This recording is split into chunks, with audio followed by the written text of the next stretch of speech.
কুকুৰটোৱে মানুহজনক কামুৰি দিলে হেতু কাৰণে মানুহজনে কি কৰিলে কুকুৰটো কাটি মেলি হেয়া কেৰাহীত সিজাই আছে হেতু খাই দিলে হেনো তাৰ ভাল হৈ যাব চকচোন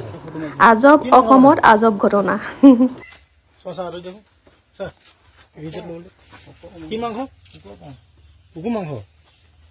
কি কৰিব কামুৰিলে যে বেজি নলব হ'ব খালে বুলি ইয়াত কামুৰিলে কোন কবিৰাজে ক'লে কুকুৰে কামুৰিলে কুকুৰ মাংস খালে বেজি নলব হ'ব ইমান সৰুৰ পৰা ডাঙৰ কৰিলো মুখে কামুৰিছে কেলে বেজি চাই দিয়া নাই কুকুৰা বেজি দিয়া থাকিলেতো একো প্ৰব্লেম নহয় খঙতে উঠি কামুৰি দিলে আৰু বেজি কুকুৰে কামুৰিলেতো আজিকালি চৰকাৰী সুবিধা আছে ন হস্পিটেলে ইমান ফ্ৰী বেজি আহি আছে পইচাৰ অভাৱ হোৱা মানুহখিনিকো সুবিধা কৰি দিছে চৰকাৰে হেল্ল'